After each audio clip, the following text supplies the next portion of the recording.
Hey guys, welcome back हो गया है चैनल पर। बात करेंगे हम शुभ इब्राहिम की वीडियो के बारे में। अच्छा, इससे पहले ना मेरे पास तकरीबन 4 और एक 5 और एक 2 7 व्लॉग पेंडिंग पड़े हैं इब्राहिम फैमिली के, जिसका रिव्यू नहीं हुआ है बिकॉज अभी इन सब कंट्रोवर्सी में भी चल रही थी, फिर थोड़ा सा छुट्टियां भी ले ली थी, तो इस वजह से बहुत सारे व्लॉग्स जो हैं वो पेंडिंग में चले गए हैं, जिसका एक एक करके रिव्यू में करेगा, एक भी डॉलर छोड़ने का नहीं। ठीक है, सारे व्लॉग को हम रिव्यू करेंगे, सारे व्लॉग पर हम अपनी टिप्पणियाँ करेंगे, क्योंकि हर एक व्लॉग के अंदर बहुत कुछ है बात करने को। इवन जो शुभ इब्राहिम का जो लास्ट वाला बड़ी अवतार वाला व्लॉग भी था ना, उसके अंदर भी बहुत कुछ है बात करने को, तो वो सारी चीज़ों पर हम बात करेंगे, लेकिन उसी दिन बात करेंगे। एक एक करके व्लॉग मिलेंगे, थोड़े से पुराने भी हो सकते हैं, थोड़े से नए भी हो सकते हैं, सब कुछ आपको मिक्सअप मिलेगा, तो इन्जॉय लाजमी करना। और चैनल को सब्सक्राइब नहीं किया लाजमी करना। ये अनसब्सक्राइब वाला क्या सीन होता है? ये यूट्यूब इंस्टाग्राम क्यों बन गया है मेरा? मतलब कि इंस्टाग्राम पर 205 आपके सब्सक्राइबर होते हैं, 3 लोग आपको सब्सक्राइब करते हैं, तो 208 होने चाहिए, लेकिन इंस्टाग्राम भाई साहब 105 दिखाना शुरू कर देता है। तो ये मेरे यूट्यूब के साथ क्या मसला हो गया? मतलब 2 सब्सक्राइबर बढ़ते हैं, 3 सब्सक्राइबर बढ़ते हैं, लेकिन माइनस दिख रहा होता है। मतलब 7380 से मेरे सब्सक्राइबर्स आगे ही नहीं बढ़ रहे भाई। पहुँचाओ 4000, 7000 से 8000 पहुँचाओ। चलो जी, देख लो, दोनों चैनल सब्सक्राइब है, नहीं है तो दोनों को सब्सक्राइब करो, उसके भी सब्सक्राइबर्स पूरे करो। चलो शाबाश, जल्दी जल्दी करो। चलो जी, अब हम बात करते हैं शुभ इब्राहिम के न्यू वीडियो के बारे में, जो उसने आज ही अपलोड किया, अभी ताज़ा अपलोड हो गया है, बिल्कुल थोड़ी सी देर हुई है अपलोड किए, थोड़ी सी बिल्कुल छोटी सी देर हुई है, तो वो अपलोड किया है। इससे पहले ना कल एक अपडेट आई हुई थी, मतलब उस पर आया हुआ था, कौन है वो, रेडिट है, वहाँ पर एक पोस्ट लगी हुई थी जो कि सभा से रिलेटेड थी, तो उस पर भी बात करनी है। अब देखो, वो मैं अगली पोस्ट में बात करूँगी, लेकिन फिलहाल हम शुभ इब्राहिम की वीडियो के बारे में बात करते हैं, जो कि अभी आया है आज शाम का वीडियो। मैंने इस बंदे को देखा, यार इस बंदे से थकना ना कोई इस बंदे से सीखे। मतलब कुछ ना करके भी थकने का जो टैलेंट है ना, वो सिर्फ इस बंदे के पास है। मतलब बंदा वो थकता है, ईद वाले दिन वो थकन होती है जिसने सारा रमज़ान कुछ ऐसी हेक्टिक शेड्यूल देखा हो, ठीक है, जिसकी नींदें पूरी ना हुई हो, जिसके रोज़े अफ्तारी भी हों, जिनकी इबादतें भी बहुत ज़्यादा हो, और जिनके पास ऑफिस भी हो, जॉब भी हो, ठीक है ना। तो या कोई काम हो, जॉब ना भी हो तो कोई काम हो, चाहे वो कोई भी काम हो, चाहे वो ऑनलाइन काम हो, कुछ भी हो, तो वो फिर ये होता है कि ईद के 2 दिनों में बंदा थक जाता है, तो वो फिर नींदें पूरी करता है। ईद को जो है वो ईद उल फितर के साथ जो है वो ये कहा जा रहा होता है कि भाई ये सोने वाली ईद है। ये तो ईदें हमारी जो है, क्योंकि बकरीद तो एक अलग सिचुएशन होती है, लेकिन ईद उल फितर जो है वो उसमें मीठी ईद होती है, वो तो उसमें तकरीबन सभी लोग सो रहे होते हैं, लेकिन वो बंदे सोते हैं जिन्होंने सारा साल भी कुछ काम किया हो, सारा महीना भी कुछ काम किया हो। भाई तूने एक कुनाफा बना के एक तूने चिकन की कढ़ाई बनाकर तू मालिक इतना थक गया कि तेरे को पूरा दिन आराम करने को पड़ गई। जब ये ऐसी बातें करते हैं ना, मेरे को सिर्फ हंसी आती है। तो बोलते मालिक ये आपके मुँह से नहीं सूट कर रहा, आप कुछ और अच्छा बोलो। मतलब ये कभी कभार आपके मुँह से ये सारी बातें आपके सूट से भी ज़्यादा ख़राब लग रही होती। मतलब जो ये सूट पहन रहा है ना, ये कल मेरे पास परसों जब मैंने इसके सूट पर बात की थी, मुझे कमेंट इतना प्यारा था सूट, ना बहन काहे इतना प्यारा है, नहीं है इतना प्यारा, कसमें नहीं है, अगर होता है तो मैं तो कहती हूँ ये चीज़। सच में मैंने बहुत ट्राई करी मैं इसको पसंद करूँ, इस सूट को प्यारा बोलूँ, बट ये सूट बहुत अजीब लग रहा था। मतलब अजीब इन द सेंस कि बहुत ज़्यादा भरा हुआ, और मुझे हंसी इस बात की आ रही थी कि जिस बंदे को अपनी माँ के कपड़े भरे हुए पसंद नहीं आते, और वो उसकी खुद की हालत देखो। मतलब वो तो औरत है, ठीक है, अब यहाँ पर ये नहीं बोला तुम औरत मर्द में फ़र्क कर रही हो, भाई कपड़ों में तो फ़र्क होता ही है ना, रहता ही है भाई, वो तो कपड़ों का फ़र्क तो रहता ही है। अब औरत मर्द के कपड़े सेम नहीं होते, वो अलग अलग डिफरेंस होता ही है, तो वो वाला डिफरेंस है। तुमने अपनी अम्मी के कपड़े चेंज करवा दे। उस दिन उन्होंने भी ब्लैक ड्रेस इसी तरीके का भरा हुआ पहना हुआ था ना, तुमसे तो कम ही भरा हुआ था वो सूट। मतलब वो इतना कम भरा हुआ सूट था, उसमें सिर्फ शीशे वगैरह लगे हुए थे, और वो अच्छा लग रहा था, डिसेंट लग रहा था, लेकिन तुमने वो भी उतरवा दिया कह के कि नहीं मुझे कपड़े पसंद नहीं आते, मैं तो पहले फाड़ दिया करता था, और इस तरीके से ये सारी बातें आपने कही, वो भी सोशल मीडिया पर, जो कि बहुत ज़्यादा अजीब लगी। तो आज आपको क्या हो गया मालिक? आज आपने चश्मा पहन लिया, तब मुझे लगता है ओहो, वो जो सन ग्लासेस है ना जो रात में पहने हुए उसने। अच्छा ये लोग एक तो मालिक मुझे ये चीज़ समझ में नहीं आ रही, आजकल मालिक मेरा थोड़ा सा ज़्यादा हो रहा है, वो ये समझ में नहीं आ रही कि ये सारे जो क्रिएटर्स हैं ये सब यूट्यूब खोलना शुरू कर गए, जो टीवी काम करते थे, सब काम करते थे।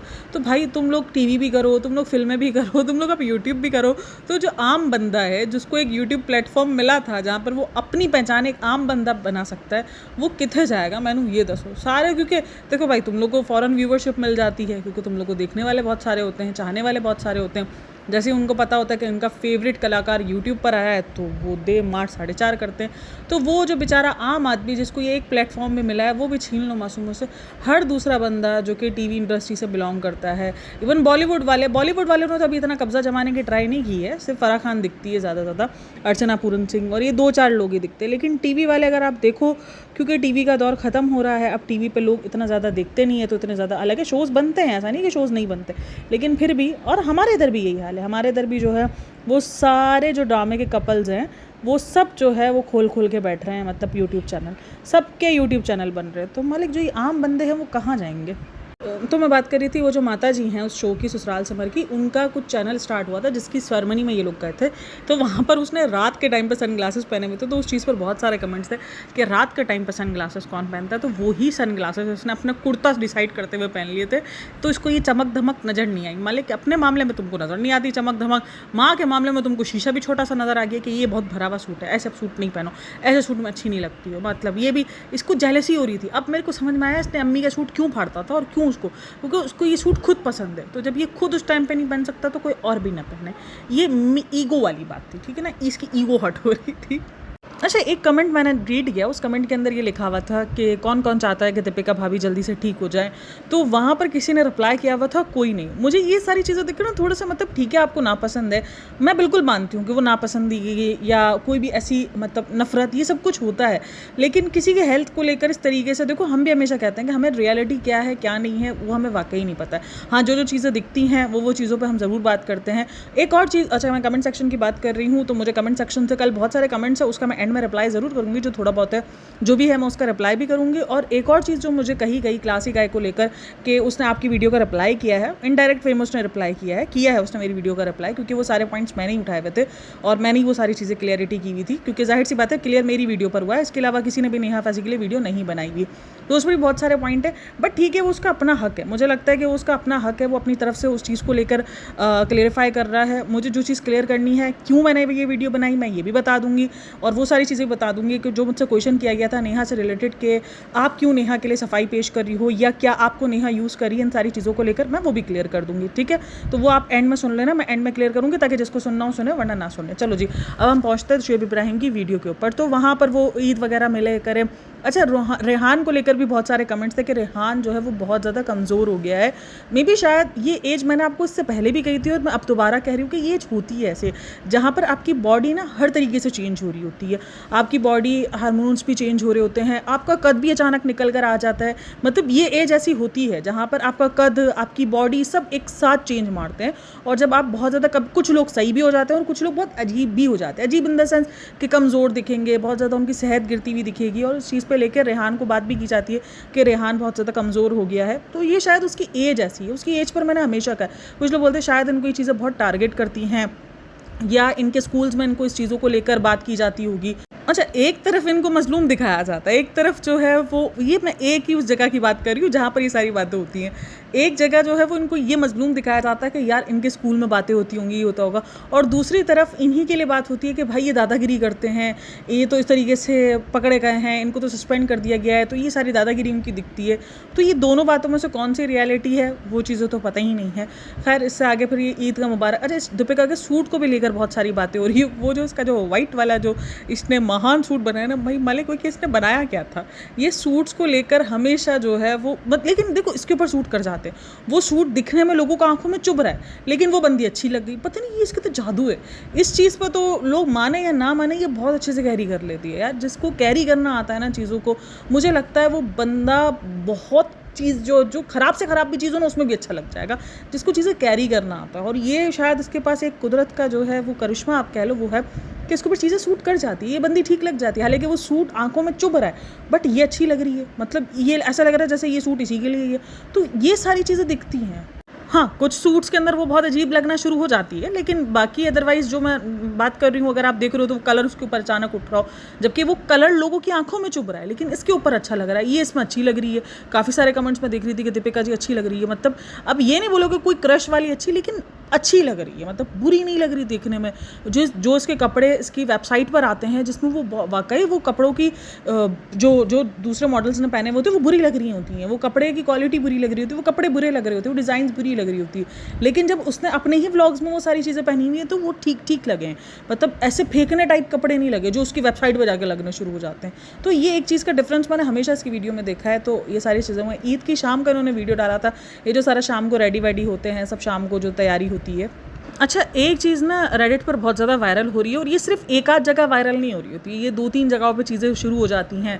जब ये कमेंट सेक्शन के अंदर बातें शुरू हो जाती हैं तो मैं इन सारी बातों पर हमेशा बात करती हूँ। काफ़ी सारे लोग मुझे रोहान पर भी बोलते हैं तुम बढ़ाती हो, तुम बात करती हो, तुम ये करती हो, तुम वो करती हो। मैं वो सारी चीज़ें, अगर आप देखो तो कमेंट सेक्शन के अंदर बातें चल रही होती हैं, अगर आप देखो तो इंस्टाग्राम पर उनके एडिट्स बन रहे होते हैं, अगर आप देखो तो रेडिट पर बातें चल रही होती है, तो मैं उन सारी चीज़ों को उठाकर बात करती हूँ। ठीक है, सिर्फ एक कमेंट या एक वीडियो उठाकर मैंने कभी भी किसी के लिए कोई बात नहीं की है, कोई पोस्ट उठाकर। जब बहुत सारी चीज़ें आ रही होती हैं, बहुत सारे कमेंट्स आ रहे होते हैं तो उस पर बात करती हूँ। तो वहीं पर एक पोस्ट जो बहुत ज़्यादा चल रही थी, वहाँ पर वो चल रही थी शीतल के और इसके कपड़ों को लेकर। ये चीज़ मुझे सबसे ज़्यादा अजीब लगती है, चाहे वो किसी के मामले में भी हो, मतलब आपको उसके कंटेंट से मसला, वो एक अलग चीज़ है, लेकिन किसी का नाम किसी के साथ जोड़ देना ये सबसे बड़ी चीप हरकत है। वहाँ पर शीतल और इसका नाम बार बार जोड़ दिया जाता है कि शीतल और जो है ना वो इसके बीच में कुछ चल रहा है, हमेशा जो है वो इनकी ट्विनिंग हो जाती है। ठीक है, ट्विनिंग हो जाती है, इस तक का समझ में आ रहा है कि ट्विनिंग हो रही है, कपड़े सेम सेम कलर के हो रहे हैं। वो एक अलग चीज़ है कि आप अपना ओपिनियन दे रहे हो यार ये सेम कलर के कपड़े पहने हुए हैं, ये हर बार ऐसा कैसे इत्तेफाक हो जाता है। बट लेकिन किसी को ये कह देना कि कुछ तो चल रहा है, लोग ये चीज़ें लिख रहे हैं कि भाई हमें तो लग रहा है कि भाई यहाँ तो कुछ चल रहा है, मतलब ये कैसे, ये जो चलने वाला सीन है ना, कि ये जो कैरेक्टर पे बात है, क्योंकि ये किसी का कैरेक्टर सर्टिफिकेट आप उसका पकड़ा रहे हो ना, उसका कैरेक्टर ठीक नहीं है, वो जो है वो ये सारी चीज़ें कर रहा है, उसका कुछ ना कुछ ऐसा चल रहा है। तो ये सारी चीज़ें चाहे वो किसी के लिए भी हों, वो गलत ही होती हैं। चलो एक्टर है वो समझ में आता है, काफ़ी सारे लोग बोलते हैं एक्टर है, एक्टरों का तो ये सारी चीज़ें चलती रहती है, उनको तो आए दिन किसी ना किसी के साथ जोड़ा जा रहा होता है एक्टर। अब तुम लोग यहाँ पर आकर मुझे कमेंट करना शुरू कर दो किधर का एक्टर है, भाई कहीं ना कहीं का तो एक्टर है ना। अभी ये तुम लोग मुझे ऐसा जलील ना करना, लेकिन एक्टिंग कर रहा है, ठीक है, एक्टिंग चाहे वो यूट्यूब पर कर रहा हो, कहीं भी कर रहा हो, बट कर रहा है एक्टिंग, ठीक है। तो एक्टर तो है वो, मतलब एक सेलिब्रिटी टाइप तो है ही, चाहे वो जो भी हो, तो वो सेलिब्रिटी टाइप तो है। लेकिन क्या है कि वो जो बंदी है वो तो सेलिब्रिटी नहीं है ना। यहाँ पर हम सबको ये कह के कॉल आउट करना शुरू कर दे, ये कह के कि तुम नज़र आ रहे हो हमें इनके व्लॉग्स में, इसलिए हम तुमको जलील कर देंगे, इसलिए हम तुम्हें कैरेक्टर सर्टिफिकेट दे देंगे, इसीलिए तुम जो तो है ना वो जलील होगे, चाहे वो कोई भी इनके वीडियोस में नज़र आ रहा हो। तो वो चीज़ थोड़ी सी अजीब हो जाती है, और ये चीज़ बहुत बार बार मेरी नज़र के सामने आ रही है, इसीलिए फिर मैंने कहा कि चलो जी इस पर बात करते हैं। और भाई इसके व्लॉग में वो शीतल मुझे दिख भी गई, तो वो अचानक मेरे दिमाग में ना वो चीज़ क्लिक करी। फिर रिज़ा की तारीफ़ बहुत भर भर कर हुई है पूरे व्लॉग के अंदर। जब मैं कमेंट्स रीड कर रही थी ना, तब वही बात थी, आप प्लीज़ रिज़ा को अपने साथ रख लो, रिज़ा को सबा के साथ मत छोड़ो। भाई सबा तो बिन बात के जो है वो बेचारी साबित हो गई है कि वो बहुत ज़्यादा डेविल है। बेचारी मतलब बेचारी क्यों, मतलब उसको डेविल साबित कर दिया गया है कि वो डेविल है भाई, वो बहुत ज़्यादा खतरनाक है। लेकिन गलती अगेन मैंने कल पूरी पॉडकास्ट बनाकर ये बात बताई है कि सिर्फ इस बंदी की गलती नहीं है, गलती है तो सबकी ही है, सब अपनी अपनी गलती में, सब अपनी अपनी जगह पर अपना अपना जिम्मेदार हैं। अगर शोएब दीपिका भी चाहें तो वो रिज़ा के ऊपर इख्तियार ले सकते हैं, वो उसको समझा सकते हैं। ठीक है, आप देखो इस एज में ना किसी भी बच्चे के ऊपर हुक्मरानी नहीं कर सकते, ना वो सबा कर सकती है, ना वो शोएब कर सकता है, ना वो दीपिका कर सकती है। आप सिर्फ उसको समझा सकते हो, आप उसको मोटिवेट कर सकते हो, आप बच्चों की ना नफ्स कहते हैं ना वो पकड़ कर आप उसको वैसे डील कर सकते हो, क्योंकि ये एज होती ही ऐसी है। तो ये चीज़ हो सकती है। बहरहाल तो खैर जो भी हो, जैसा भी हो, वो आप डील कर सकते हो। लेकिन वो नहीं कर रहे या रिज़ा खुद नहीं कर रही, वो एक अलग ही टॉपिक है इस चीज़ पर। लेकिन जो डेविल बन गई है वो सबा बन गई है। तो यहाँ पर कोई भी बच्चा नहीं है, ना शोएब इब्राहिम बच्चा है, ना दीपिका बच्ची है, ना रिज़ा बच्ची है, कोई बच्ची नहीं है। सिर्फ सबा की गलती ज़्यादा है, चलो जी ज़्यादा गलती सबा की है, लेकिन गलती तो यहाँ पर अगर देखो तो कोई भी यहाँ पर बच्चा नहीं है। सबको अपने अपने फ्यूचर का, अपनी अपनी सारी चीज़ों का, अपनी हेल्थ का, सबको पता होता है कि मुझे कैसे डील करना है। और आजकल की तो जी जो जेनजी बच्चियाँ हैं ये बहुत ज़्यादा तेज़ होती हैं, उनको तो हमसे ज़्यादा नॉलेज होती है, मतलब वो हमें सिखा रही होती हैं, वो वाली हालत होती है। तो चलो जी, अब हम कहाँ थे, हाँ हम उधर थे, उस पर थे। उसके बाद फिर वो फ़ोटोशूट वगैरह करवा रही होती है, कुछ भी हो जाता है, कभी कभार मैं तोतली बन जाती है, तो वो शूट वगैरह करवा रही होती है। तो उस करवाने में वो उस टाइम पर खुद भी अपनी हरकतों में हंस रही होती है, इसको खुद भी पता है कि ये ड्रामा कर रही है, जो ज़्यादा नौटंकी हो रही है मालिक, तो वो ज़्यादा नौटंकी करके बोलेगी कुछ ज़्यादा ही नौटंकी कर रही हूँ, बट कर लेती हूँ, आज सारी नौटंकियाँ कर लेती हूँ। कोई नहीं यार, फ़ोटो खिंचवाने का हक होता है हर कोई ईद पर, और कोई कैसे तस्वीरें खिंचवाता है, कोई कैसे, कोई अब काफ़ी सारे लोग बोलते हैं यार ये कौन करता है, लेकिन करते हैं यार। देखो इनका एक अब हम हर चीज़ पर बोलेंगे ये क्यों कर रहे हैं, ये क्यों कर रहे हैं, ऐसा कौन करता है, ऐसा कौन करता है। हमें ये समझना पड़ेगा कि ये कंटेंट क्रिएटर हैं, अगर ये कुछ भी एक्स्ट्रा एफर्ट्स नहीं करेंगे तो फिर काम कैसे चलेगा। आपको एक्स्ट्रा एफर्ट्स करनी पड़ती है। हाँ, ये इनकी गलती है कि इन्होंने बोला कि हम जीरो फिल्टर हैं, वो जीरो फिल्टर नहीं है, आपको सब कुछ बनावटी, क्योंकि लोगों को लगता है यार ऐसे कौन, बहुत सारे लोग खींचते हैं पिक्चर्स, देखो कपल फोटोज़ होती है, सब कुछ होता है। मतलब आम जिंदगियों में भी ईद एक ऐसा त्यौहार होता है जहाँ पर आप पिक्चर्स, आप वीडियोज़ और आप मतलब एक हल्ला गुल्ला, आप अच्छा खाना पीना, ये सबके घरों में सब अपनी अपनी हैसियत के मुताबिक कर रहे होते हैं, ये कुछ नया नहीं कर रहे होते। हाँ, ये थोड़ा ऐड इसलिए करते हैं अपनी ज़िंदगियों में क्योंकि ये कंटेंट क्रिएटर हैं। अगर ये सब कुछ, अगर ये हमारी ज़िंदगी में, क्या बोलती हूँ, अगर हम में से कोई व्लॉगिंग स्टार्ट करता है जीरो फिल्टर कह के, हमारी क्या रोज़ की रूटीन है, सुबह उठना, नाश्ता देना, हस्बैंड को नाश्ता देना, खाना बनाना, घर के काम करना, अपना थोड़ा जम जाना, बच्चों को देखना, फिर खाना खाना, नाश्ते करना, फिर घर साफ़ करना, यही सब में निकल जाता है, काम करना, ठीक है। ये जो मेरा यूट्यूब का काम है ये इंक्लूड होगा, और कभी अगर कहीं बाहर जाना कुछ हो तो वो होगा। तो वो एक ज़िंदगी मेरी देख देख के सब बोर हो जाएंगे, तो मुझे उसके लिए अंदर ऐड करनी पड़ेंगी चीज़ें। मैं कभी कुछ कर रही होंगी, कभी कुछ करूँगी, ताकि लोगों का इंटरेस्ट बना रहे। तो कहीं ना कहीं ये इंटरेस्ट, तो ये जो, हाँ गलती इनकी कहाँ ये जीरो फिल्टर बोलते थे, हम जीरो फिल्टर, फिर लोग इनको जीरो फिल्टर के हिसाब से ही जज करते हैं कि हमारी ज़िंदगी में तो ये नहीं हो रहा, तो तुम्हारी ज़िंदगी में ये सारी चीज़ें कैसी हो रही हैं। इनकी गलती यही है कि इन्होंने अपने आप को जीरो फिल्टर और वो जो ज्ञान दिया ना, इस वजह से ये बहुत बुरे तरीके से फंस गए हैं। फिर उसके बाद वो रोहान को लेकर बात कर रहा होता है कि रोहान जो है वो कुर्ता नहीं चेंज कर रहा, और ये अक्सर बच्चे करते हैं ईद वाले दिन अपने बर्थडे को, इनको कपड़े नए पहनने में बहुत ज़्यादा मतलब उलझन हो रही होती है। लेकिन आहिस्ता आहिस्ता जैसे जैसे बच्चे बड़े हो रहे होते हैं ना, वैसे वैसे फिर इनकी एक्साइटमेंट बढ़ जाती है। फिर इनको ईद को पता होता है कि भाई हमें ऐसे नए कपड़े पहनना है, हमें ये पहनना है, हमें ये सारी चीज़ें करनी है, तो वो एक एक्साइटमेंट बढ़ जाती है बच्चों की। अच्छा, रोहान के ऊपर से मुझे याद आया, मैंने लास्ट टाइम भी मुझे इस चीज़ को लेकर बात करनी थी, कुछ कमेंट्स मैंने रीड करे थे, कुछ सारी चीज़ें मैं देख रही थी जहाँ पर ये बात की जा रही थी कि भाई इनको, रोहान को ना बहुत ज़्यादा, मतलब वो ये बात चल रही थी कि रोहान को बहुत ज़्यादा लालची बना दिया गया है। उसको जो है वो पार्क्स का नहीं पता, उसको मतलब मॉल्स का पता है, वो मॉल्स के पीछे भागता है, वो चीज़ों के पीछे भागता है। तो उसमें अगेन उस बच्चे का कोई कसूर नहीं है, ठीक है। उस बच्चे को आप जो दिखाओगे, जहाँ लेके जाओगे, वो वही सीखेगा। अगर वो पार्क जाना सीखेगा तो वो पार्क बोलेगा कि मुझे पार्क जाना है। अगर आप उसको मॉल्स में जाके मतलब झूले खुलवाओगे तो उसको मॉल्स याद रहेंगे कि मुझे मॉल्स में जाना है। उसको बच्चे को तो जो आप, ये बच्चा ना एक तरीके से खाली स्लेट है, जो स्लेट नहीं होती है, स्लेट होती है ना वो जो लिखने वाली होती है, उसको क्या बोलते हैं यार, जिस पे चौक की तरह हम लिखते हैं, ये खाली स्लेट है। इस पर आप जो तहरीर करोगे ना वो ही दिखेगा। तो ये रोहान को जिस तरीके से ट्रीट करेंगे, ये रोहान को जिस सांचे में डालेंगे, बच्चा उसी सांचे में से निकलेगा, वो वही सांचे में वो रहेगा। तो यही रियलिटी है कि आप जो बच्चे को सिखाओगे वो बच्चा वैसे ही बोलेगा। अब उस बच्चे को कहना है कि वो चीज़ों के पीछे भाग रहा है, ऑब्वियसली वो चीज़ें उसको दिखाई जा रही हैं ना, अब उसको वो सारी चीज़ें मिल रही हैं, वो मॉल जाता है आता है तो उसके दिमाग में वही चीज़ है। अब बच्चे को थोड़ी पता कि मॉल से हट के पार्क होता है, ऐसा पार्क में मैं ज़्यादा इंजॉय कर सकता हूँ या मुझे खुली हवा मिल सकती है, उसको सारी चीज़ों का थोड़ी अंदाज़ है। बच्चों की तो एज, हमारे इधर तो ये कहा जाता है, जब हम कभी कुछ ऐसा बोलते भी नहीं कि बच्चे नहीं समझते, तो हमारी माँ हमको यही बोलती है कि बच्चे तो इस एज में ऐसे होते हैं कि आप इनको जिंदा सांप भी पकड़ा दो कि वो पकड़ लेंगे, उनको नहीं पता होगा कि हम क्या कर रहे हैं क्या नहीं कर रहे हैं। और ये रियलिटी है कि अगर आप उनके आगे कुछ भी रख दो जो उनको तकलीफ दे या नुकसान देने वाली चीज़ होंगी, वो उसके साथ भी खेलना शुरू कर देंगे, उनको उस चीज़ का आइडिया नहीं होता है। और ये एज में भी कोई रोहान की इतनी बड़ी, को बच्चा को 10-12 साल का थोड़ी हो चुका है, वो उसके माँ बाप उसको जो चीज़ दे रहे हैं वो वही चीज़ आपके सामने पेश कर रहा है। अनफिल्टर्ड बच्चे होते हैं ना, बच्चों को थोड़ी देर फिल्टर होता है, ये तो हम बड़े लोग फिल्टर दिखा देते हैं अपनी ज़िंदगियों में। तो ये सारी चीज़ें जो चलती रहती है रोहान से रिलेटेड। अच्छा, इसके बाद फिर दीपिका कक्कड़ ना ये शोएब इब्राहिम को गाली पड़वाने का मौका नहीं छोड़ती थी। मालिक बोलती है कि ना ये आपके प्यार का ग्लो है, मतलब आपके प्यार का जो है वो फेस पे, ए भाई मेकअप का कमाल है रे बाबा, प्यार का गिलो। फिर वो प्यार का गिलो फिर लोग ने निकाल कर आ जाते हैं हकीकत वाला, फिर वही होता है। देखो अब ये बातें खुद करते हैं अपने ब्लॉग्स में, प्यार का ग्लो है, ये है वो है, फिर लोग रियल वाली पिक्चर्स निकाल कर आ जाते हैं बगैर फिल्टर वाली, तो बगैर जो है वो मेकअप वाली, जिसके अंदर फिर सही से ग्लो दिख रहा होता है, फिर वो सही से सारी चीज़ें हो रही होती है। खुद ही ऐसी हरकतें करते हैं, फिर जब कॉल आउट हो रहे होते हैं तो फिर अलग ही हालत हो जाती है। तो ये पूरा का पूरा ब्लॉग इसी तरीके से इसका चलता रहा। अच्छा, दीपिका की अम्मी का ना 23 मार्च को कुछ बर्थडे भी था, तो वो भी सेलिब्रेट वगैरह करा, और उसके बाद इन्होंने बोला कि फिर हम डिनर के लिए जाएंगे। उसके बाद शाम में इन्होंने ये दिखाया कि हम डिनर के लिए नहीं गए क्योंकि दीपिका की तबीयत जो है वो ख़राब हो गई थी। अच्छा, दीपिका को हर किसी के लिए गिल्ट होता है, अपनी माँ के लिए गिल्ट नहीं होता। और उसके पता नहीं क्यों मुझे ऐसा लगता है जैसे कभी कभार ना ये बातों बातों में सुना देती है।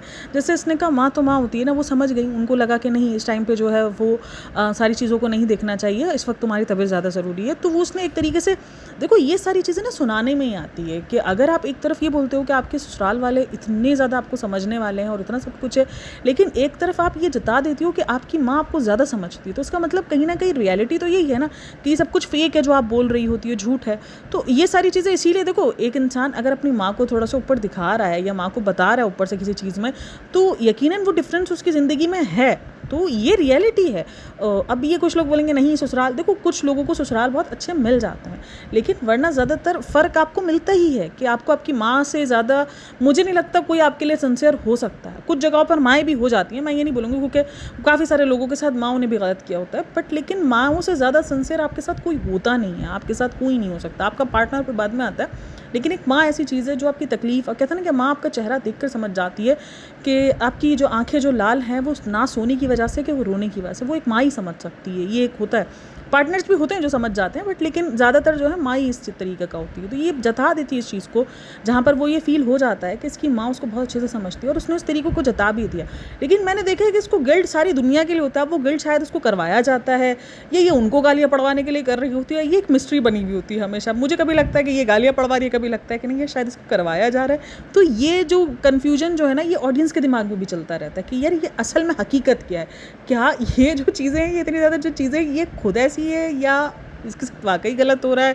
फिर कभी कभार जब सारी चीज़ें आ रही होती तो नहीं मालिक गलत तो इसके साथ नहीं हो रहा। तो ये सारी चीज़ें, अच्छा वो मक्खी को लेकर बार बार इनके इधर मजाक बन रहा है और कुछ लोग उस चीज़ को लेकर, क्योंकि जो ससुराल सिमर के शो के फैंस होंगे उनको ये चीज़ अजीब लगती है कि भाई वो उसका करियर रहा है, ठीक है, जो दीपिका करके होंगे कि उसका करियर उस मक्खी वाले कैरेक्टर के अंदर बहुत ज़्यादा फेमस हुआ था। खैर ससुराल सिमर ही पूरा फेमस हुआ था, लेकिन वो मक्खी वाला कैरेक्टर भी बहुत ज़्यादा फेमस हुआ है उसका। तो उस चीज़ को लेकर बार बार मजाक बनाना वो काफ़ी सारे लोगों को नागवार गुजरता है कि आप उसके काम का मजाक बना रहे हो। खैर चलो जी, ये सारी चीज़ें थी।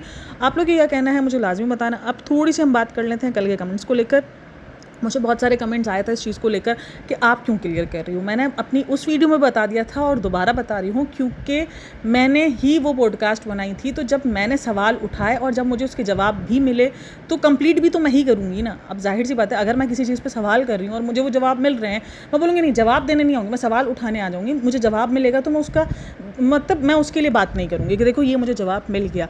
तो ये बात जो मेरी बात, अब मुझे बोलोगे जवाब कहाँ से मिला, मैं कल भी बता चुकी हूँ, मैं आज ही बता चुकी हूँ। मेरी नेहा से डायरेक्ट बात हुई थी, जो नेहा ने मुझे बताया वो मैंने आप लोगों के साथ शेयर कर दिया। बहुत काफ़ी देर, तकरीबन 1 घंटा मेरी कुछ नेहा से बात हुई थी। पूरा मैसेज पे भी पहले बात हुई, पहले वो काफ़ी गुस्से में भी थी, उसके बाद फिर उसने काफ़ी सारी बातें की, फिर उसने मुझे सारी रियलिटी भी बताई, फिर सब कुछ हुआ, फिर काफ़ी कुछ क्लियर भी हुआ। कल उसने लाइव भी की थी, बट उस लाइव में आई थिंक सो उसने कुछ बातें डिस्कस की हैं, क्योंकि मुझे बहुत कुछ पता चला, जैसे ये भी पता चला। और मुझे लाइव में, अच्छा कल मुझे शबनम जी की लाइव का भी किसी ने भेजा था कि उधर ये बात हो रही है कि आपने कमेंट्स डिलीट कर दिए हैं किसी को, कि जहाँ पर उसने ये कमेंट किया था कि मैं वो बंदी हूँ जिसने नेहा से कांटेक्ट किया था मदद मांगने के लिए। मदद मांगने वाला भी सीन ना थोड़ा सा ये चल रहा है। तो इसने ये कहा, तो भाई मैंने किसी के कमेंट्स डिलीट नहीं किए। मैं अगेन कह रही हूँ, मैं कमेंट्स डिलीट नहीं करती, किसी के भी नहीं करती। और कुछ लोगों को लग रहा है कि मुझ पर प्रेशर करवा कर जो है वो कमेंट्स डिलीट करवा दिए। भाई नेहा ने किसी किस्म का कोई प्रेशर नहीं डाला है मेरे ऊपर, कोई प्रेशर ना नेहा ने डाला है ना रेडिट लेडी ने डाला है। किसी ने मेरे ऊपर कभी कोई प्रेशर डाला ही नहीं है कि तुम ये वीडियोज़ डिलीट करो या तुम हमारे लिए ये बोलो या तुम हमारे लिए ये बोलो। उसने मुझे क्लियरिफिकेशन दी, उसने मुझे बोला अब तुम्हारी मर्जी है, तुम चाहो तो तुम इसको यूज़ कर सकती हो अपनी वीडियोज़ में, तुम क्लियरिफिकेशन दे सकते हो, तुम ना चाहो तो तुम। मैंने उसको पूछा भाई मैं ये सारी चीज़ें ऑलरेडी बता दूं इंटरनेट पर। इसने बोला हाँ बता दो, क्योंकि सवाल मैंने उठाए थे। जब जवाब मिले तो जवाब देना भी मुझे फ़र्ज़ है कि मुझे जवाब क्या मिला। मैं सवाल तो इसीलिए उठाती हूँ ना कि मुझे जवाब मिले। अब अगर मुझे जवाब मिल रहा है, मैं वो आके ना बताऊँ आप लोग के साथ, तो ये गलत बात हो जाती है। मुझे लगता है कि ये गलत बात है। बाकी रही बात कि कोई मैं नेहा का वो बनकर आई हूँ, कोई उसका हाथ बनकर आई हूँ, या कोई मुझे उसकी गुड बुक्स में जाना है, मुझे किसी की गुड बुक्स में नहीं जाना। मैं पहले भी कह चुकी हूँ, मैं बार बार इस चीज़ को कहती हूँ कि मुझे किसी की गुड बुक्स में नहीं जाना। मैं जैसी हूँ वैसी ही रहूँगी। मेरे जो रिएक्शन है, हाँ जब सवाल उठेंगे, जब सारी बात आएंगी, मेरा रिएक्शन हर एक बंदे के लिए सेम ही है। मैं हर एक बंदे को इंसान ही कंसिडर कर रही होती हूँ, किसी से मेरा कोई नफरत वाला सीन नहीं है, ठीक है। इसीलिए जब मेरे पास वो सारी चीज़ों के जवाब आए, जिन जिन चीज़ों का मुझे नेहा ने जवाब दिया, मैंने वो सारी चीज़ें आप लोगों के साथ बता दी। एक और जवाब जो नेहा, अच्छा कुछ लोगों का कहना है कि नेहा अपने चैनल पर क्यों ये सारी चीज़ें क्लियर नहीं करती, वो दूसरों का सहारा क्यों ले रही है। यार देखो, अगर उसको क्लियर करना है वो अपने चैनल पर भी कर सकते हो। और कल की लाइव में उसने कुछ क्लियर की हैं बातें, जहाँ तक मुझे पता है, क्योंकि मेरी बहुत सारी जो सब्सक्राइबर्स हैं वो ये सारी बातें कह रही थी कि कल नेहा ने लाइव की थी और उसमें बहुत कुछ बताया है। और किसी ने कहा कि आपको टॉन्ट मारा गया है, क्योंकि मेरे जो दूसरे चैनल पर वीडियोज़ थी उसको लेकर। लेकिन उससे पहले ही मेरी नेहा से बात हो चुकी थी। तो इसलिए मैं उस चीज़ को इतना दिल पे नहीं ले रही हूँ कि टॉन्ट मारा या नहीं करा, वो उसका अपना था, जो भी है वो उसकी अपनी शिकायतें थी, जो भी था वो मैंने ऑलरेडी सब बातें हो गई थी मेरी, और जो उसने मुझे जवाब दिया जो कि मुझे थोड़ा तसल्ली बख्श लगा, मुझे लगा कि हाँ यार, क्योंकि देखो ये पॉइंट तो मेरे दिमाग में था कि प्रूफ किसी के पास नहीं है। और मैंने भी कहा था कि भाई मतलब अगर फेक डिग्री पर काम कैसे मिल रहा है, वो भी बाहर मुल्क में जहाँ पर बहुत ज़्यादा मतलब सख्ती होती है। आई नो हर जगह धांधलियाँ हो रही होती हैं, हर जगह कुछ ना कुछ 19-20 चल रहा होता है। तो इसीलिए मैंने अपने चैनल पर ये बात की, क्योंकि मेरे चैनल से ये बात आई थी, इसीलिए मैंने अपने चैनल पर क्लियर की। और जो रही बात शबनम जी वाली बात भी कि शबनम जी को उसने अपने चैनल पर क्यों नहीं बात की है, तो मैंने वो भी उससे सवाल किया। उसका भी जवाब जो मुझे नेहा ने दिया वो मैंने आपको एज इट इज़ ही दिया है। नेहा ने यही बोला, और कल की लाइव में भी उसने ये बात बोली है, क्योंकि मेरी सब्सक्राइबर ने मुझे बोला यार इसने तो सेम बात बोली। तो मैंने कहा सेम बात इसीलिए बोली उसने कि तुमने जो वो सेम बात मेरी उससे हुई थी, मतलब मेरी जो सुबह वाली वीडियो गई है उसमें मैंने जो बातें कही हैं वो ऑलरेडी रात में नेहा अपनी लाइव में कर चुकी थी, तो वही सेम बातों का जवाब उसने मुझे दिया था। उसने उस बात में उस लाइव में कहा है, उसकी लाइव अगर हो खुली भी हो तो मुझे नहीं पता, आप देख लेना जाकर, वहाँ पर उसने ये रिप्लाई दिया है इस बात को लेकर कि मैं शबनम जी के लिए इसीलिए वीडियो नहीं बना रही क्योंकि उनको बहुत खतरनाक हेट मिलेगा, वो इतना सा हेट नहीं बर्दाश्त कर पाई हैं तो वो इससे ज़्यादा क्या ही कर पाएंगी। उसने ये चीज़ क्लियरली कही और उसने मुझे भी यही बात कही थी। और जो दूसरी बात जो ये मदद करने की बात हो रही है उसका भी आंसर मुझे उसने दिया था कि मदद करने वाला सीन यही हुआ था कि उसके कुछ बैंक में इशू हुआ था, कुछ बैंक में नंबर्स के इशू हुए थे, और देखो जो उसने मुझे इशू बताया वो रियल इशू था, वो मैंने भी फेस किया है बैंक से रिलेटेड, क्योंकि कुछ चीज़ें ऐसी होती हैं जो आपको उधर जाके ही सॉल्व करवानी पड़ती हैं, वो आपकी घर बैठे नहीं हो सकती, ठीक है, जब आपका ये सारी चीज़ें चल रही होती है। तो उसको वो चीज़ को मैं समझी, मैंने कहा हाँ ठीक है बिल्कुल ये इशूज़ मैंने खुद फेस किए, इसलिए मुझे आइडिया है, और मेरी खुद की बहन भी बाहर मुल्क है, मुझे पता है कि कहाँ कैसे फंस जाती हैं, नहीं हो पाती। आप भले जितना भी बता दो कि ओवरसीज़ हैं नहीं हैं यहाँ पर, फिर भी वो बैंक वालों की ज़िद होती है कि बंदा लाओ जिसकी अकाउंट है वही आएगा। तो वो सारी चीज़ें उसके बैंक में इशू हुआ था, तो वो सारी चीज़ों से मुझे पता है, मैं आइडिया समझ गई थी उस सारी चीज़ों को, ठीक है। उसके बाद बोला कि मुझे फैज़ी ने कहा था कि तुम जो है वो उनसे कुछ डॉक्यूमेंट्स वगैरह मांग लो तो हम उधर से उसको सेंड हेल्प कर देते हैं। जो नेहा ने कहा है मैं आपको बता रही हूँ, अगर आपको मुझे समझना, मैं उसको चमचा बनकर आई हूँ, चमचा चुमचा बनकर नहीं आई। जो सवाल थे उसके जवाब मिले थे, सिर्फ वो जो सवाल मैं खुद अपनी वीडियोज़ में उठा रही हूँ जिसके जवाब मुझे मिल गए तो मैं आप तक नहीं पहुँचाऊँगी, बस सिंपल यही है। तो खैर बहरहाल क्या था, किधर थी मैं, हाँ बोला कि फैज़ी ने कहा था कि तुम बनवा लो, लेकिन बोला कि मैं 2-3 दिन में भूल गई वो चीज़, और जब तक मैं दोबारा जाती तब तक उनका मसला सॉल्व हो चुका था। ये नेहा के सेम अल्फाज है मुझे लेकर जो कि उसने कहा कि मैंने ये कहा है। तो और रेडिट वाली बात पर भी उसने मुझे यही कहा कि मैं रेडिट की बात पर भी क्लियरिफिकेशन कैसे देती, जबकि मैंने इनकी बहुत सारी जगहों पे क्लियरिफिकेशन दे दी थी, मैंने उनको काफ़ी जगहों पे सपोर्ट कर दिया था, लेकिन उन्होंने जो मेरी वीडियोज़ उठाकर जो मेरी ऑडियो उठाकर डाली वो रेडिट के अगेंस्ट ही वीडियो थी ना। अगर आप ऑडियो सुनोगे ना जिसके अंदर शबनम जी ने वो ऑडियो सुनाई थी, वो रेडिट के अगेंस्ट थी, और उस चीज़ को लेकर रेडिट पर पोस्टें भी लगी थी कि देखो हम नेहा फैज़ी का सपोर्ट करते हो, नेहा फैज़ी पीछे से हमें ही बुरा बोल रही है। ये सारी चीज़ें मेरे सामने, ये पूरी कॉन्ट्रोवर्सी मेरे सामने हुई है, इसीलिए मुझे पता है। तो बोला वहाँ पर वो ऑलरेडी चल रही थी, मैं ऑलरेडी सपोर्ट कर रही थी, मैं इससे ज़्यादा और सपोर्ट नहीं कर सकती थी। तो वो उसका अपना है, उसकी अपनी मर्ज़ी है, और मैंने जैसे जो बात कही थी वही सेम है कि भाई अगर कोई इंसान मुझे सपोर्ट कर रहा है उसका मतलब ये नहीं कि मैं उसको सपोर्ट करूँगी ही, वो लाजमी नहीं है, लेकिन जितना हुआ है मैंने सपोर्ट किया है, जितना हुआ है मैंने शबनम जी को भी बोला है, लेकिन मैं हर जगह जाकर मैं उनको नहीं रुकवा सकती। मैंने उनको बैक पर समझा दिया था कि भाई छोड़ दो, कोई नहीं, सब हो रहा है, अभी ताज़ा ताज़ा है, सारी चीज़ें हैं, जब चीज़ें ख़त्म हो जाएंगी सब कुछ हो जाएगा। तो ये थोड़ा बहुत उसने मुझे उस चीज़ सारे जवाबात दिए थे, आंसर दिए थे। अब आप लोग बोलोगे उसने वीडियो में आके क्यों नहीं दिए, उसने आके क्यों दिए, क्योंकि उसने मुझे डायरेक्ट कांटेक्ट इसीलिए किया कि तुम वीडियोस बना रही हो ना ऐसी, तुम क्या तुम एक जो है वो कमेंट उठाकर वीडियो बना रही हो, तुम क्या कर रही हो, तुम क्या। और कल रात को मुझे कोई एक कमेंट पे आया हुआ था कि अगर मैं प्रूफ दूँ तो क्या तुम लगा दो, कि भाई प्रूफ होगा तो अगर वो वैलिड प्रूफ हुआ तो मैं क्यों नहीं लगाऊंगी, मुझे क्या होगा, मेरे हाथ में प्रूफ होगा। मैं कोई यहाँ पर कुछ लोगों को कल, क्योंकि मुझे पता था, मैंने कल ही अपनी वीडियो में कहा था कि लोग मुझे कहेंगे कि तुम नेहा की साइड ले रही हो, लेकिन मैंने हमेशा कहा है कि जो रिएक्शन है, जो सही है, जो सही है, जो उसका मैं बोलूँगी कि ये पूरी की पूरा रिएक्शन है, ये है रिव्यू है, इस तरीके से मैं रिएक्शन देती हूँ और मैं देती भी आऊँगी। तो ये पूरा का पूरा रोल चल रहा था। अभी देखो, अगर आप देखो तो हर जगह मेरी बात हो रही है, ठीक है, रेडिट लेडी भी बात कर रही है, नेहा के साथ भी हो रहा है, शबनम जी के साथ। तो अब ये नहीं कहना कि मैं हर किसी की दोस्त हूँ तो मैं कुछ कर रही हूँ, दोस्त मैं किसी की नहीं हूँ, क्योंकि वो सारी कंट्रोवर्सी ना मेरी नज़रों के सामने रही हैं, मेरी नज़रों के सामने चीज़ें आई हैं, मेरी नज़रों के सामने, मैं उन पर फिर रिएक्शन भी दे रही हूँ।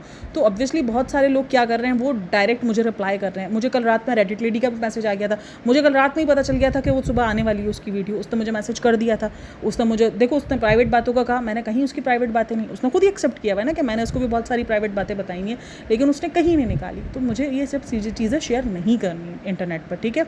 इसी तरीके से जब नेहा के सामने मेरी वो वीडियो आई तो उसने मुझे डायरेक्ट कॉन्टैक्ट किया और उसने मुझे डायरेक्ट आंसर कर दिया। अब वो उसकी अपनी चॉइस है, मैं इस पर अगर ये ज़बरदस्ती करूँ, और उसने अगर डायरेक्ट रिप्लाई किया, उसके बाद उसने उसने आकर रात में लाइव में भी मेरा नाम लिए बगैर बहुत सारी चीज़ों का रिप्लाई कर दिया है कि देखो ये बात हो रही है आपके लिए, ये बात हो रही है, आपने यहाँ क्यों नहीं सपोर्ट किया, आपने यहाँ क्यों नहीं सपोर्ट किया। तो वो डायरेक्ट उससे जो बातें हो रही थी उसने इनडायरेक्ट वे में उसका रिप्लाई कर दिया है। समझदार के लिए इशारा काफ़ी है। अब आप लोग मुझे बोलोगे कि मेरा चैनल यूज़ करवाया है, नहीं, मेरा चैनल यूज़ उस टाइम पर होता जब नेहा खुद ये बात कहती कि तुम मेरे लिए ये वीडियो बनाओगी। उसने मुझे सब कुछ बताया, उसके बाद मैंने उसको पूछा, मैंने कहा मैं ये सारी चीज़ें शेयर कर दूँ अपने चैनल पर। इसने कहा हाँ बिल्कुल तुम्हारी मर्ज़ी है, तुम्हें शेयर करना है तुम करो, नहीं करना तुम्हें क्लियर करना है करो, नहीं करना तुम्हें नहीं करो। बट लेकिन ये रियलिटी, और मुझे उस चीज़ में बात वैलिड लगी, वो पॉइंट मुझे वैलिड लगा कि हाँ ये यूनिवर्सिटी और ये इंस्टीट्यूट में ये डिफरेंस है, और ये इंस्टीट्यूट में था, इस तरीके से उसने डिग्री ली है। और फिर जो उसने मुझे स्टोरी बताई फैज़ी को लेकर, वो थोड़ा इमोशनल भी थी मेरे लिए कि भाई वो बंदे ने इतना ज़्यादा मतलब लोन वगैरह लेकर और इस तरीके से पढ़ाई की और इस तरीके से उसकी डिग्री को फेक कहा जा रहा है। तो वो उस चीज़ पर गुस्से में थी। मैं उस चीज़ से, मुझे जो एग्री हुई मैंने उस चीज़ से एग्रीमेंट कर दिया। बाकी सिंपल है, उसने मुझे खुद भी कहा है कि तुम मेरे पॉडकास्ट पे रिएक्शन दो, तुम अनबायस्ड होकर रिएक्शन दो, तुम क्वेश्चंस उठाओ, मुझे कोई मसला नहीं है। और ना कभी उसने मुझे किसी चीज़ के लिए बोला। हाँ एक चीज़ के लिए उसने बोला था कि मत करना, मैं उस चीज़ का आप लोगों को बता चुकी हूँ। बाकी अदरवाइज़ ऐसा और कुछ भी नहीं है। बाकी यही सब कुछ था जो मैंने आप लोगों के सामने रख दिया। मैंने क्लियर कर दिया कि मैंने क्यों वीडियो बनाई थी, मेरा क्या वजूद था। अब कुछ लोग कह रहे हैं नेहा के नाम पर, कल भी नेहा के नाम पर व्यूज़। अरे भाई ऐसे तो फिर सबको फिर बोलो, फिर नेहा को बोलो इब्राहिम फैमिली के नाम पर व्यूज़ ले रही है, फिर सभी अपने अपने अलग अलग किसी के नाम पर व्यूज़ ले रहे हैं। और रही बात क्लासिक है कि उसका अपना पॉइंट ऑफ व्यू, उसकी भी काफ़ी सारी बातें क्लियर हो गई हैं, क्योंकि वो बोल रहा है ये सारी चीज़ें जो उसने भी कही है ना, जो ऑलरेडी कल चल रहा था, वो सारी बातें उसने भी अपनी वीडियोज़ में कही हैं, उसकी भी काफ़ी सारी चीज़ें क्लियर हो गई हैं। तो मुझे ऐसा कुछ नहीं है। बाकी खैर आप लोग को क्या कहना है इन सब में मुझे लाजमी बताइएगा। बाकी वीडियो अच्छी लगी तो like share and subscribe my channel. अपना बहुत सारा ख्याल रखना, मिलता है नेक्स्ट वीडियो में, तब तक के लिए टेक केयर, बाय बाय, अल्लाह हाफ़िज़। अच्छा आज मैंने थंबनेल में नेहा का फ़ोटो नहीं लगाया, तो जिसको छू रहा था ना कि नेहा का फ़ोटो क्यों लगा रही हो, नेहा के फ़ोटो पे व्यूज़ लेती हो, आज नहीं लगाया, सिर्फ वीडियो में बात की। अब किसी को वीडियो में पता नहीं है कि मैंने नेहा की बात की हुई है। आपको वीडियो में स्टार्ट मतलब इंटर होने के बाद पता चलेगा कि इस वीडियो में सारी ये क्लियरिफिकेशन भी थी। तो बहरहाल कंट्रोवर्सी जब चल रही होती है, देखो एक कंट्रोवर्सी जब स्टार्ट होती है ना, तो उस कंट्रोवर्सी का एंड भी आप ही को करना होता है। क्योंकि अगर आपने कोई चीज़ अपने चैनल पर डिस्कस की है और उसका कुछ रिजल्ट आ रहा है, तो फिर आपको देर सवेर दिखाना पड़ता है, बताना पड़ता है, ये आपका काम होता है। ठीक है, तो आई होप आप लोग इन सारी चीज़ों को समझ रहे हो। बाकी अपना बहुत सारा ख्याल रखना। बाय बाय, टेक केयर, अल्लाह हाफ़िज़।